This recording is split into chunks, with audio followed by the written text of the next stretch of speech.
Bienvenidos a Puntos de Vista. ¿Qué tal, Fer? ¿Cómo te trató el feriado? ¿Qué tal, Diego? ¿Cómo te va? Bien, Bien. Tranquilo. ¿Mucho calor? Sí, mucho calor nuevamente. El fin de semana, de hecho, también con mucho calor y con muchas noticias. Un saludo muy grande a la gente que está disfrutando el feriado en casa. Hay gente que todavía está trabajando también, por supuesto. Mucha gente en las calles también. Hay déficit de colectivos los días feriados. Salen el 50% nomás de la flota y ya no es una realidad hoy eso. No. Porque demasiada gente trabaja los feriados. Así es. Lamentable ver gente esperando 3, 4 horas.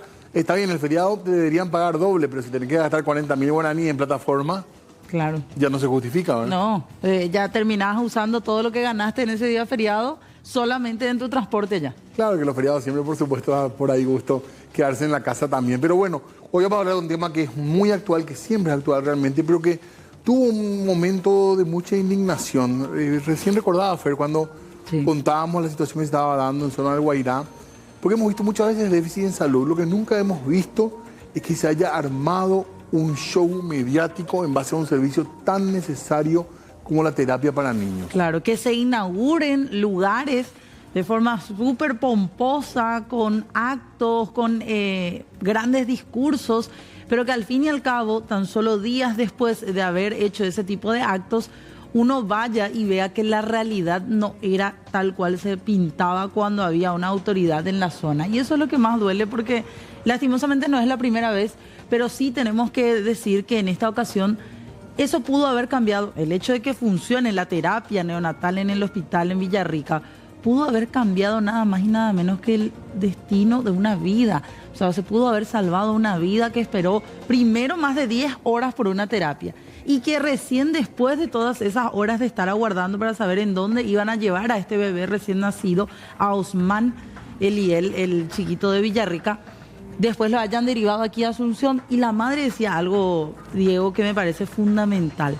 Si nosotros sabíamos que acá no íbamos a conseguir terapia en Villarrica, nosotros ya nos íbamos a preparar para ir directamente a Asunción. A tomar otra decisión. Sí. Además, habían comentado que estaban en conocimiento de lo inaugurado. Claro. O sea, les llegó la propaganda del gobierno y se encontraron que no había nada. Es gravísimo lo que pasó y queremos hablar de eso. Queremos saludar a nuestros invitados que nos acompañan. El doctor Jorge Rodas, presidente del Círculo Paraguayo de Médicos. Doctor, ¿cómo le va? Gracias por venir.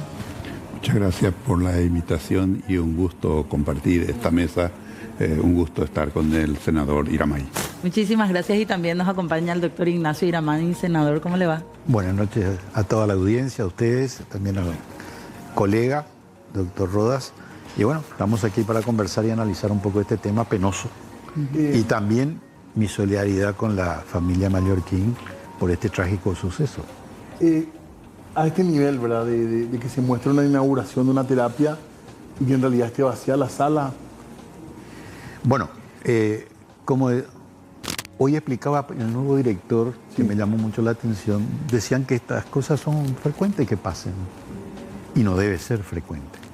Esta es una negligencia institucional y gubernamental, ¿verdad? Acá hay dos cuestiones que son principales. Primero, la negligencia desde el punto de vista gubernamental, donde se inaugura antes de habilitar un servicio de neonatología, para poner una placa. Ustedes habrán visto la placa que tiene la sala, donde dice Unidad Neonatal de Cuidados Intensivos. ¿Cómo pueden ser que se inaugure primero y no se habilite? Cuando que tiene que ser al revés. Claro. Primero habría que habilitar y después de 3 meses tendrían que ir a inaugurar para ver si todo está funcionando bien. Ese tendría que ser el procedimiento correcto. Pero acá se preocupan primero de la placa de la inauguración, se desviste, ¿verdad?, un santo para vestir a otro, y entonces estas cosas se van a seguir repitiendo en la medida que la ciudadanía no reaccione frente a todo esto, ¿verdad? Porque nuestro sistema de salud es bastante precario, ¿verdad?, por el monto del presupuesto que se dedica a la salud, $250 per cápita anual, ¿verdad? Presupuesto de los recursos del Tesoro. Y hay una recomendación, así como hay, por ejemplo, en educación, hay una recomendación. La recomendación es que el presupuesto nacional sea del 6%, el gasto tiene que llegar al 9%, ¿verdad? Incluyendo a todo lo que sea privado y a a una institución de previsión social. Ese sería el gasto total. Los países que en este momento están gastando en nuestra región nomás, el presupuesto estaba diciendo que era de $250. En la región alcanza los $1.000. Entonces hay un déficit per cápita, estamos hablando per cápita. Sí. Y eso hay que ir internalizando porque si no, nunca vamos a salir de este problema y se hace mucho marketing político con este tipo de cosas. Claro. ¿Verdad? Y realmente no se invierte en lo que se tiene que invertir. Entonces, no quiero monopolizar. Claro. No, pero interesante. Nos acompaña también la doctora Rosana González, ella es secretaria del Sindicato Nacional de Médicos, SINAMED. ¿Cómo le va, doctora? Gracias por venir. Buenas tardes a los doctores que están acá conmigo. Muy bien representado el gremio médico, como veo. Y nosotros también estamos muy preocupados con esta situación. Lo venimos denunciando hace años, yo creo que hace 10 años. Y lo peor de todo esto es que ya se normatizó la inauguración de hospitales y de servicios sin que funcionen. Es como dijo el doctor, todos están preocupados en que la placa lleve sus nombres y no están preocupados de que estén funcionantes. Nosotros tenemos que llegar a la respuesta de qué sucedió acá. Desde el Sindicato Nacional de Médicos nosotros estamos seguros que 3 personas manejan esta información. Aquí está la ministra de Salud, la doctora María Teresa Barán, el gobernador de Guairá y el director regional, porque la invitación es cursada por el director regional. Los médicos que estaban en Villarrica se pusieron en contacto con el sindicato y ellos prácticamente se enteraron de la inauguración 5 días antes de que se iba a realizar en esa fecha. Obviamente se estaban haciendo las reparaciones, pero 5 días antes se enteran de la inauguración y 10 días antes en los grupos de WhatsApp que tenemos nosotros, ellos estaban pidiendo médicos, estaban pidiendo 21 médicos, pediatras, neonatólogos para cubrir estas áreas. O sea, ¿cómo uno puede entender que vas a estar inaugurando un área tan sensible como es la terapia neonatal? Bebés, estamos hablando de niños, bebés recién nacidos, de 0 a 30 días. ¿Y cómo vas a estar pidiendo? O sea, y si ningún profesional se hubiera presentado, entonces, ¿qué ellos hubieran hecho? O sea, ¿cómo hubieran inaugurado? Y la especialidad en esta área es muy importante, ¿verdad? Claro, acá yo que la población entienda, porque a veces todos creen que somos médicos. Sí. O sea, en todos realidad, atienden lo mismo. no es así. Sí. Está el médico general, que son 6 años de carrera. Posteriormente tenés que hacer una especialidad en pediatría que dura 3 años. Y posteriormente se hacen 2 o 3 años de neonatología. O sea, estamos hablando de 12 años de formación para ser neonatólogo. Estamos hablando de recién nacidos, muchas veces que no son, como dicen todos los pediatras, no son adultos pequeños, sino que tienen sus propias características y no se puede improvisar en estos casos. No le puedes poner a un médico general, no le puedes poner a un clínico, ni a un ginecobstetra recibiendo o haciéndole la atención a un recién nacido. Y bueno, estaban buscando médicos 10 días antes. 10 días antes. Entonces, uno se da cuenta que se estaba improvisando en esto y no entendemos por qué se apuraron tanto. O sea, nosotros tenemos varias teorías, obviamente, bueno, con todos los escándalos hoy en el país, y una excelente cortina humo, vamos a tirarle paño frío a todo esto y vamos a inaugurar para que la población esté feliz. Es una de nuestras teorías, ¿verdad? Y la otra posibilidad es que ya que el presidente se iba a ir hacia allá, iba a inaugurarlo Oviedo, ya estuvo lo inaugurando Pilar, bueno, vamos a hacer todas las inauguraciones una vez. Pero no puede ser así. Y más, yo les digo que ninguno de los hospitales que fueron o servicios que fueron inaugurados en esa semana estaban funcionantes. Ninguno. Oviedo no estuvo funcionante, laboratorio recién ahora, las apuradas consiguieron. Por el escándalo. Por el escándalo. Pilar, hasta hoy no estuvo, hoy operaron por primera vez en el quirófano. Una semana posterior a la inauguración todavía no tenían oxígeno central. Estaban trasladando pacientes del hospital nuevo por una zona improvisada al quirófano viejo para que puedan ser operados. Realmente esto es indignante y con todo esto que sucedió, ahora habilitaron, hoy por primera vez tengo entendido, que operan en el quirófano nuevo. Entonces, ¿por qué tiene que pagar alguien? ¿Por qué tiene que morir alguien para que esto? Y se nota que sí se pudo haber hecho rápidamente. ¿Qué faltó en Villarrica? ¿Por qué no habilitaron? Porque faltaban unas conexiones que son como unas tubuladuras para para que le puedan conectar al equipo, para que puedan funcionar, para que estos estén funcionantes. Aparte de lo que ellos ya habían dicho, que tenían que arreglar la puerta y otros detalles más. Pero no podés inaugurar, no podés vos decirle a tus médicos que esto va a funcionar si es que no tenés las condiciones. Aparte, hablaban de una capacitación que tenían que haberle hecho a los médicos. Hoy ya están trabajando también fantásticamente, todo funciona bajo presión en este país y bajo amenaza de que los cargos van a desaparecer. Prácticamente todos defienden sus puestos. Entonces, hoy está funcionando la terapia, pero también faltaba la capacitación del personal, porque si te llega un nuevo equipo, tenés que conocerle a ese equipo que vas a trabajar. Y esa capacitación se tenía que haber hecho, o sea, en realidad en estos días, no sé si lo hicieron, eso había que preguntarle hoy al nuevo director, pero vos preguntás y todo está bien, hoy todo está perfecto, el oxígeno funciona, ya las 4 camas de Hay 3 chicos internados. Claro, o sea, yo les podría hablar acá, pero un montón de cosas que también están pasando a nivel país, de los demás servicios que tendrían que estar funcionando y no están funcionando. Tenemos varios servicios de terapia neonatal a nivel país que no están funcionando en su totalidad. Es lo que dije y en varios medios de prensa ya. El doctor Irrazábal, ¿cuántas veces le vieron a Jesús Irrazábal pidiendo que se arregle y se refaccione el servicio de neonatología del Hospital Nacional de Itagua?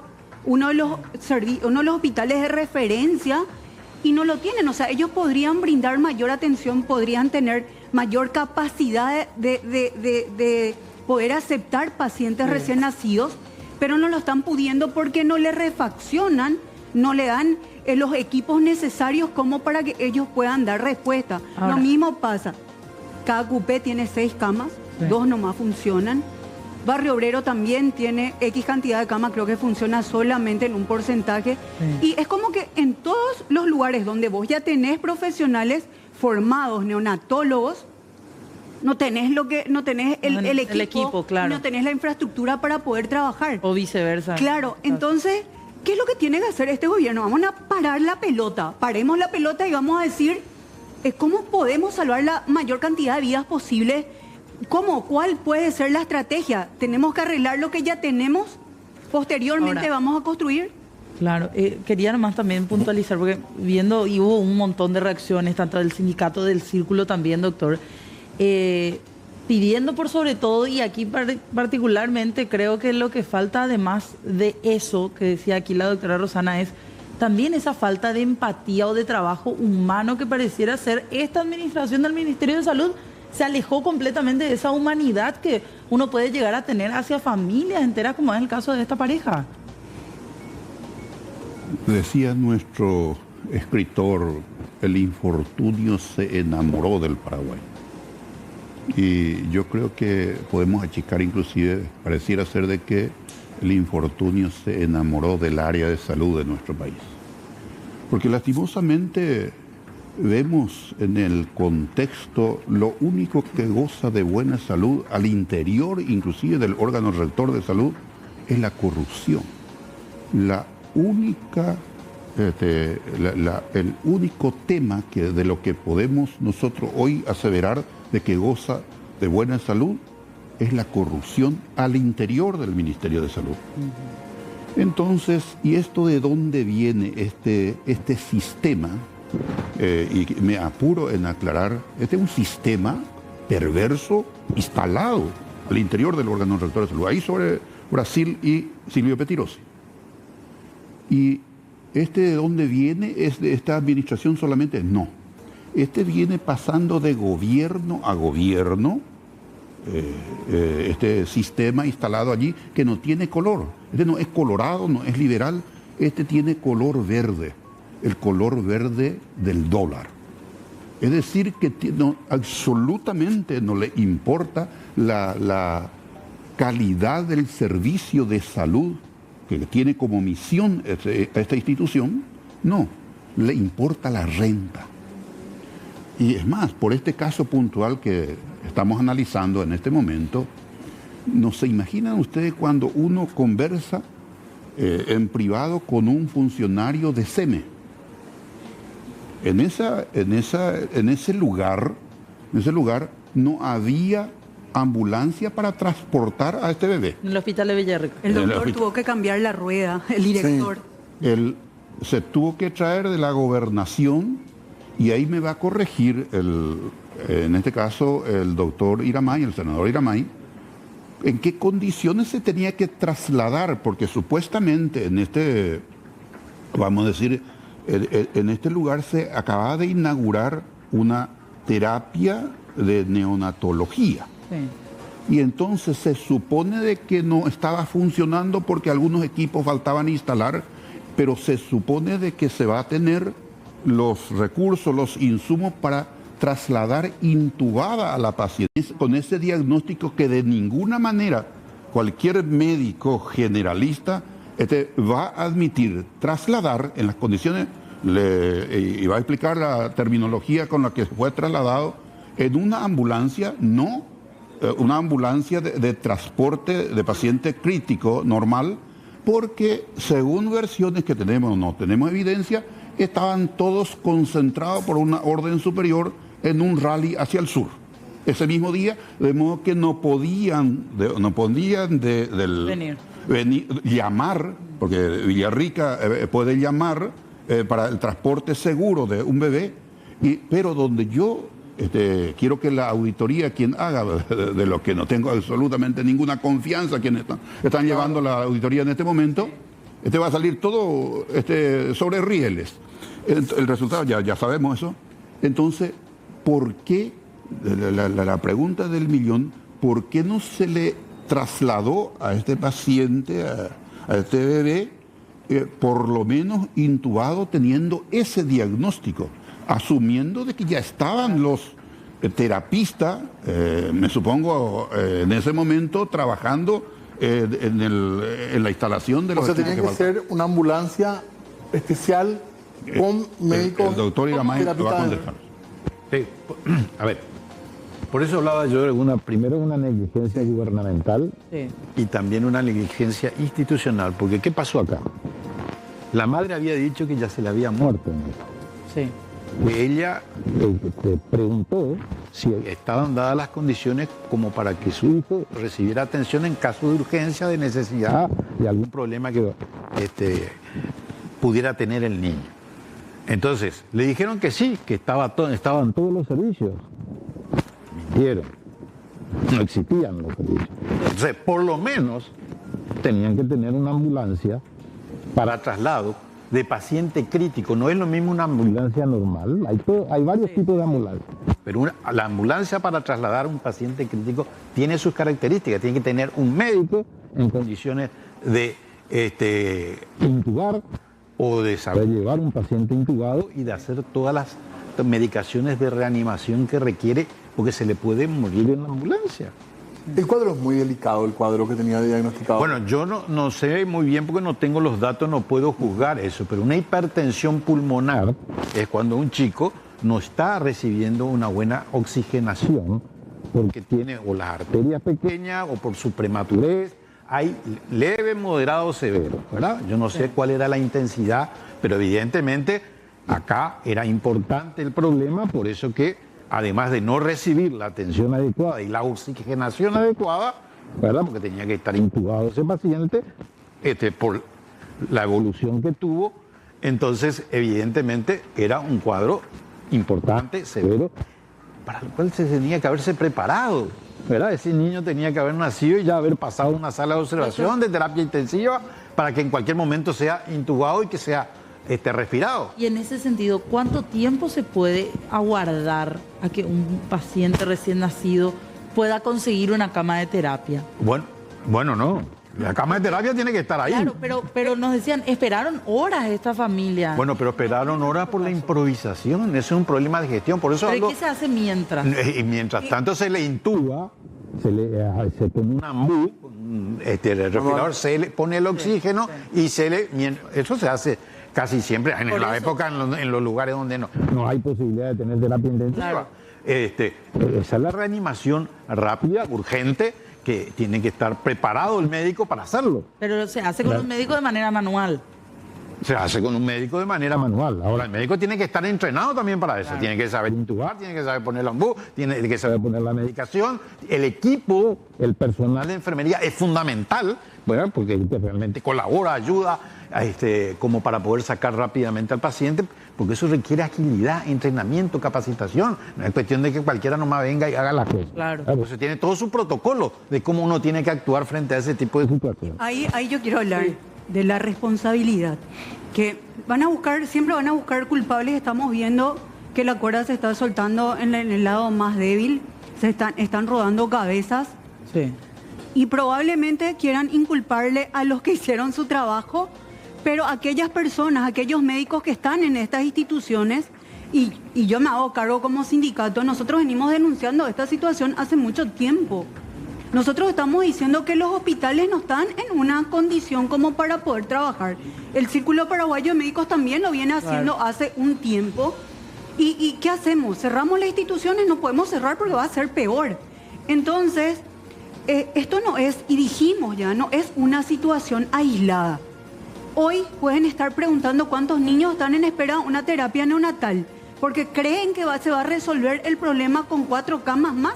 No se va a resolver el problema con 4 camas más en Paraguay. O se va a resolver con la nueva construcción del hospital de Coronel Oviedo, que había sido, el área materno-infantil se quedó en el hospital viejo y tiene mucho menos poder de resolución hoy, porque le desmembraron y le llevaron al resto de los médicos a un lugar y hoy no tienen médicos interconsultores. Ayer no tenían ecógrafo en el materno de Coronel Oviedo. No tenían porque llevaron al Hospital General y no vieron eso. Entonces, ¿existe esa fila constantemente? Sí. ¿Existe fila para la terapia adulto? Sí. Pero vamos a quitar la terapia a esto. Faltan camas en el San Jorge, donde es un instituto cardiológico, donde todos los días hay un montón de pacientes infartados y no se les puede derivar porque no tienen lugar. Cuando un paciente adulto hace un accidente cerebrovascular y se tiene que instalar el código ictus, no hay lugar donde enviarlos. No se le puede hacer una tomografía.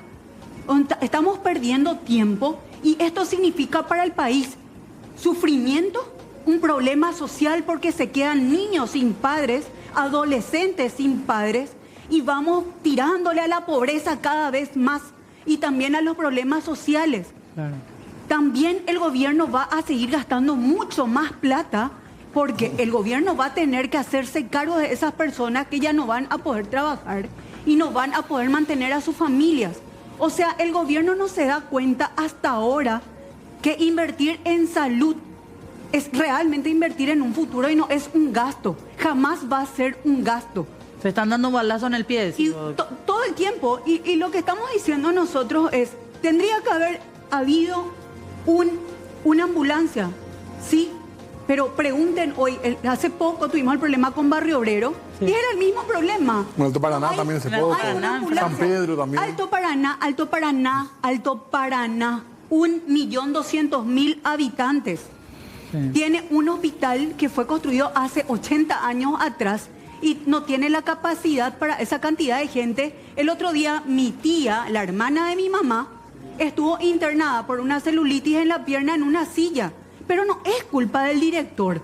El director ya no sabe cómo inventar una cama porque no tienen respuestas. Y también no les voy a defender a los directores porque muchos de los directores, muchos, no todos, son un cargo político, partidario, pero también envían sus notas, y eso le decimos nosotros, envíen sus notas y no se hagan totalmente responsables.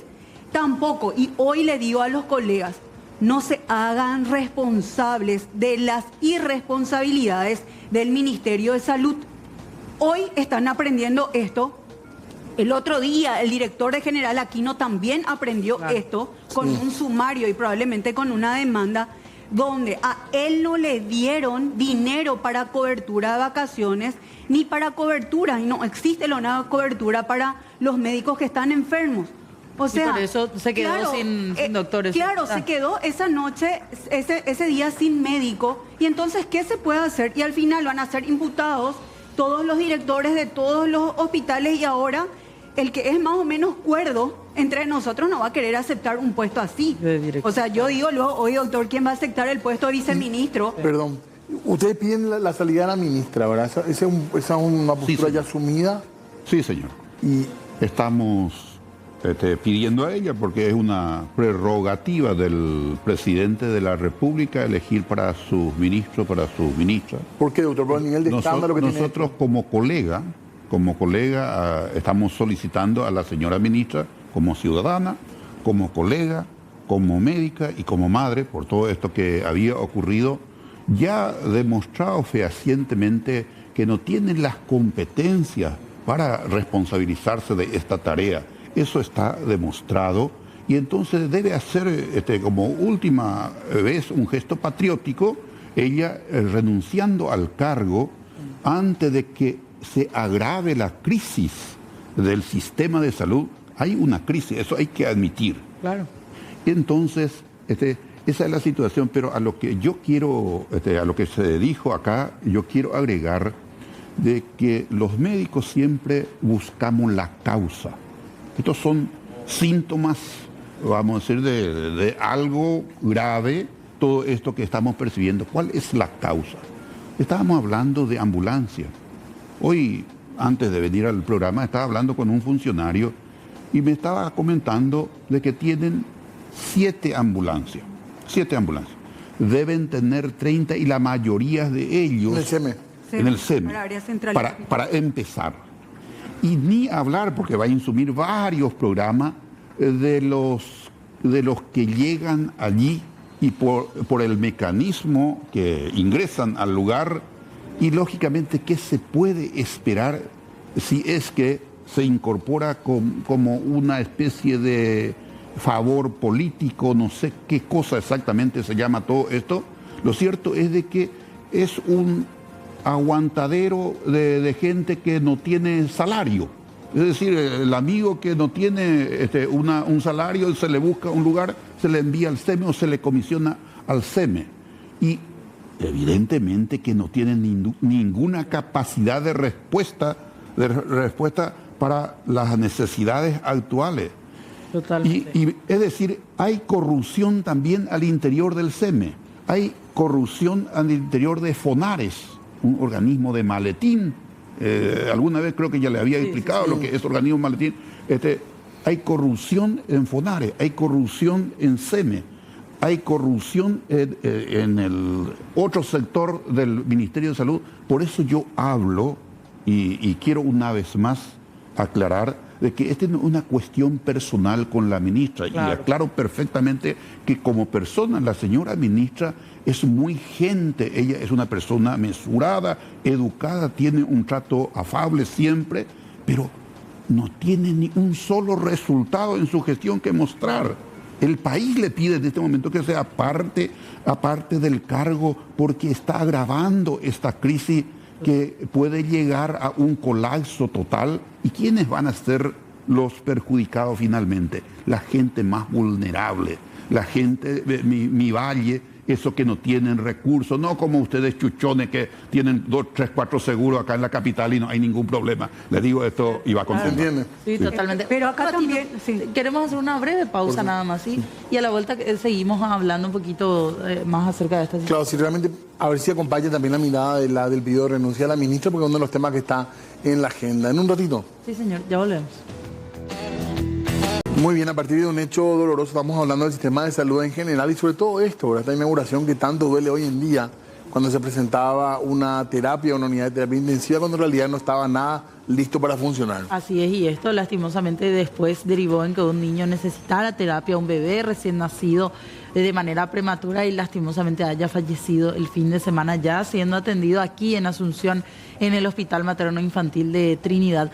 Doctora Rosana, ¿ustedes también tienen una postura similar a la del Círculo Paraguayo de Médicos pidiendo la cabeza de la ministra Barán? Suena muy duro el tema pedir la cabeza a alguien. En realidad nosotros queremos que ella dé la cara. Tiene que dar la cara porque nadie en este gobierno está exponiendo lo que sucedió. Acá las 3 personas involucradas, el director regional, el gobernador, que ya estuvo diciendo cosas que no nos cierra, y también la ministra tienen que hablar. O sea, es muy fácil agarrar, quitarle al viceministro y quitarle al director de redes y servicios, y eso como que queda en el aire. Sí. Ella hace entender que esas personas fueron las que se equivocaron y por esa razón fueron desvinculadas. O sea, también esas personas quedan mal paradas y tendrían que dar también su versión de lo ocurrido. Si ella es responsable, incluso si el propio presidente de la República dio esta orden desde arriba, ella que tendría que haber dicho, le tendría que haber dicho al presidente, no estamos en condiciones.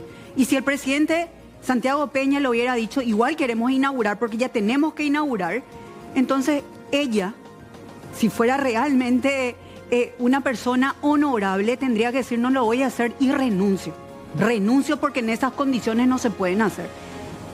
Es muy difícil creer que el gabinete ministerial, que la ministra no supiera que iban a inaugurar un lugar. Esto es muy grave, de que el gabinete no supiera, porque ellos tienen unos asesores, aparte tienen un departamento de protocolo que se van y supervisan todo antes de la inauguración. Y realmente es difícil creer que ella no lo supiera. Pero en las dos situaciones también es complicada su situación, porque si lo hubieran escondido esto, y las personas que están muy cerca de ella, que es su viceministro y su director de redes y servicios, significa que ella no tiene el control dentro de su ministerio. Esto también es grave.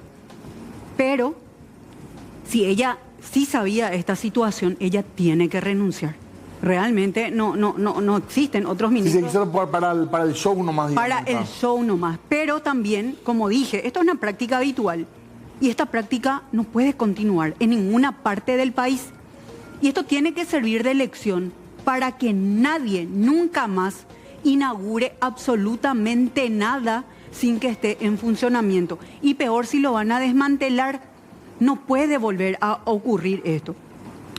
Estábamos hablando también de que esto no es una situación aislada. Están inaugurando laboratorios en San Pedro, en Guayaibí, que el laboratorio no tiene hoy insumos y tampoco está funcionando. O sea, hacen el show de la inauguración, pero no funciona. Usted un segundito más para seguir en la línea de la renuncia o no. Doctor senador, ¿usted cree que tiene que irse la ministra? Bueno, primero yo tengo una función distinta a la gremial, es una función política. Mañana nosotros vamos a tener una reunión de la bancada opositora para tratar el tema, ver bien todos los elementos de juicio que podamos tener. Pero lo que sí que esto tenemos que tomar como un error inexcusable. En derecho médico, el error puede ser excusable o inexcusable. Es excusable cuando un médico está atendiendo en un lugar donde no tiene todos los elementos, pero hace lo imposible por salvar la vida. Claro. ¿Verdad? Entonces, no tengo los elementos, hice todo lo posible, tengo atenuantes. Acá esto fue un error inexcusable porque se dijo que había todo y no había nada. Sumado a eso nada más, ¿verdad? doctor. Hoy hablábamos con el doctor Roberto Melgarejo de la Superintendencia de Salud. Él dice que a la superintendencia nadie les avisó de la habilitación de este hospital, de que iban a inaugurar el hospital. O sea, imagínense, no tenían la venia del superintendente de salud. Pero que está habilitado en este país. Por eso hay una violación de normas. Por ejemplo, al sector privado en los sanatorios y hospitales se le exige siempre todas las habilitaciones y todas las... En los hospitales públicos creo que la mayoría no están habilitados. No están habilitados. ¿Verdad? Entonces, es grave. Es gravísimo porque es todo un tema político, ¿verdad? Y hasta que no resolvamos eso en términos de institucionalizar, porque ¿qué es lo que pasa en este país habitualmente con las instituciones, en todas las instituciones del Estado? Los operadores políticos actúan como intermediarios entre la ciudadanía y el hospital o la escuela o lo que sea, para resolverle los problemas a la gente, para que la gente le tenga una deuda, le deba a ese operador y después le vote. Entonces, así no vamos a funcionar absolutamente. Acá hay que hacer una reforma del sector salud, ¿verdad? Nosotros ya habíamos hecho una propuesta hace 4 o 5 años de un modelo unificado, integrado de salud, ¿verdad? De tal forma, porque acá nuestro modelo es muy fragmentado.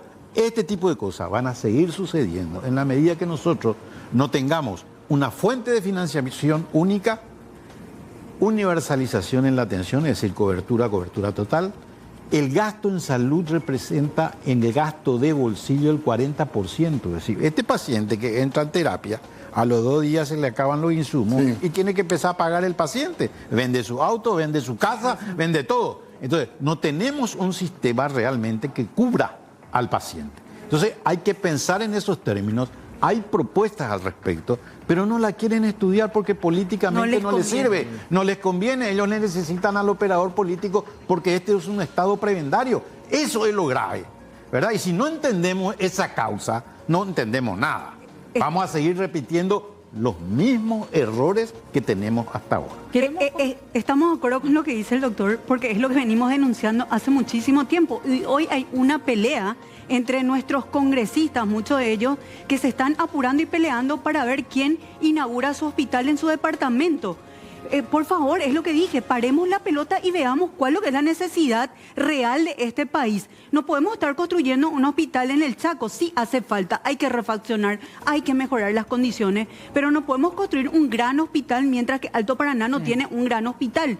Y aparte, le están dando nombres a los hospitales sin habilitaciones y le ponen gran hospital, hospital general, centro de salud, USF ampliada. Pero muchas de ellas realmente no reúnen las condiciones para ser ni centro de salud. Es un puesto de salud así en Bareteponá, y voy a decirle, es así. Y no, hoy el materno infantil que se queda en Coronel Oviedo se tiene que verificar y se tiene que ver si realmente cumple el requisito de ser un materno infantil. Si el Hospital General de Barrio Obrero, no tiene ni terapia intermedia, no tiene nefrología, no tiene neurología, tienen un consultorio con un médico. Eso no le puede dar la categoría jamás de un hospital general. Y entonces es como una pelea interna de quién es el que tiene. Las unidades de salud familiar, ustedes sabían que ahí están las ampliadas. Hoy en Limpio, ahí tienen 4 ecógrafos en las unidades de salud familiar, mientras que en Coronel Oviedo no están teniendo ecógrafos, en otros lugares faltan ecógrafos. ¿Qué están haciendo los ecógrafos donde nadie utiliza las unidades de salud familiar? Esas cosas es lo que nosotros no entendemos. Aparte, están pensando en realizar partos en las unidades de salud familiar ampliadas solamente para decir, aquí lo estamos haciendo el parto, pero el parto ¿en qué condiciones? Siendo que yo, ginecostetra, sé que en un parto normal se puede complicar en segundos y donde vos tenés que salir corriendo al quirófano para poder operarle a la paciente y salvarle al bebé. No seamos irresponsables. Y nosotros como sindicato vamos a denunciar si ellos toman estas decisiones, pero deslocadas, desquiciadas, como para que un bebé tenga que nacer en una unidad de salud familiar teniendo a un hospital grande que es el de Limpio cerca. Esto no puede suceder. Y encima, ¿cómo les trasladás? Y ya hablábamos de la situación de las ambulancias también. Doctor, ¿usted quería decir algo? Sí. Mencionaba el doctor Iramay ese espíritu de todos, de trabajar corporativamente. Es decir, se escucha permanentemente trabajar porque no se unifica el Seguro Social con el Ministerio. Y yo les puedo asegurar de que el espíritu, por lo menos de esta administración que yo conozco, no es aquello, no es trabajar corporativamente. ¿Por qué motivo? Le voy a dar evidencia. Hay un Consejo Nacional de Salud que preside la ministra, donde convergen todas las instituciones del área de salud, que debe funcionar con una sesión por lo menos cada 2 meses. Ha llamado una sola vez, only one, una sola vez, desde que asumió el cargo. No llama a la reunión del Comité Ejecutivo del Consejo Nacional de Salud, pero ¿por qué motivo? Vuelvo a la causa.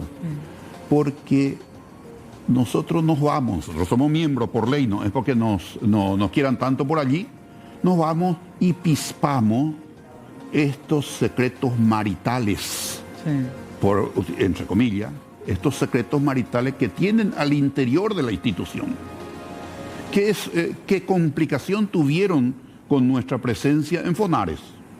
Y termina en este momento en una denuncia en la Contraloría General de la República ¿Qué complicación tuvieron en el comité ejecutivo? Le evidenciamos de que hicieron un nombramiento irregular del superintendente de salud. Hay un decreto irregular. Esa no es la manera de elegir un superintendente interino. Y le evidenciamos también cuando el propio interesado por la superintendencia adultera documento para sumar puntos en el concurso. Sí. Asimismo también le evidenciamos cuando ya no podían por la vía del concurso, porque uno que fue, vamos a decir, separado del concurso por hacer fraude, sí, entonces ya tiene que quedar como interino y entonces deja de llamar en este momento las sesiones del comité ejecutivo para el concurso a superintendente, entonces va a convertirse el actual superintendente interino en el superintendente eterno. Es decir, todo eso, ¿por qué no quiere que se elija un superintendente independiente, técnico, como dice la normativa al respecto? Porque le va a controlar. ¿Por qué ocurrió con este bebé, esta situación, esta tragedia? Sí. ¿Por qué ocurrió? Porque esto explicó muy bien el senador Iramay en ese sentido. El procedimiento, pero eso está en las normativas. Ya se falló ahí. Ya se tenía que habilitar primero, y para la gente que nos están viendo en este momento, habilitar significa de que un auditor, un técnico debe ir a chequear cuántas cámaras demanda ese ambiente, cuántos micrófonos, cuántas sillas, cuántos equipamiento debe tener. Y una vez que se complete ese circuito de control, se habilita y se pasa a la superintendencia para el registro y categorización. Sí. Y después de completar ese circuito documentado, y además, preguntemos al doctor Iramay en la privada cómo es. Al llegar en el lugar ya tenés ahí la habilitación, que está habilitado, y cuándo se tiene que volver a evaluar si se mantiene en el mismo nivel. Vale decir, ahí recién tendría que ir a estirar la cinta y con esto completo. Funcionar. Dentro de eso, y para dejar algún margen de duda, posiblemente la ministra no se ajustó a la verdad en su informe al presidente de la República. Es decir, esto dejó una duda. Claro. Posiblemente no se ajustó a la verdad, informándole de que ya estaba en condiciones de inaugurar. Cuando no era así, claro. Que cuando no era así. Sí. Mentira. No puede una ministra desconocer eso, porque estos pobres destituidos, estos son cumpleórdenes. Claro. Estos no van a tomar decisiones. Los famosos fusibles. Son los fusibles. Gracias, doctor. Gracias, doctor, también, senador. Lastimosamente nomás nos quedamos sin tiempo, pero vamos a volver a invitarlo seguramente porque tenemos demasiado. No va a haber una sola vez, claro. Existen muchos errores, muchas irregularidades. En una semana, el sábado, rinden los médicos, 1.900 médicos que quieren ser especialistas. Con AREN solamente 600 lugares para especialistas, 100 para subespecialidad, en un país que necesita mucho más especialistas, donde el gobierno se tenía que encargar de que si no tenemos la capacidad de formación, mandar jóvenes al exterior para que el país pueda realmente sentir que estamos aquí protegidos. Muchas cosas no se hacen. El examen me preocupa muchísimo porque se había emitido un comunicado de parte del Instituto Nacional de Salud donde se iba a realizar la confección del examen por más o menos 150 médicos, doctora, que en realidad eran mucho más, y la transparencia, esto también está en juego, y eso significa la formación de médicos especialistas, que es el ABC del sistema de salud. Eso también quería decir que nos preocupa mucho. Claro, vamos a estar siguiendo y seguramente lo vamos a volver a invitar para hablar de ese tema. Doctor, muchísimas gracias. Muy también, amable, doctor Iramay, también a Gracias a ustedes. Tenemos que hacer una pausa. Ya hablemos enseguida. Tenemos que irnos, Fer. Sí, señor, ya nos vamos, pero quédense en sintonía de C9N porque hay todavía mucha programación en vivo. Enseguidita vienen los compañeros de Ñan de Franja. Que disfruten el feriado. Chau, chau.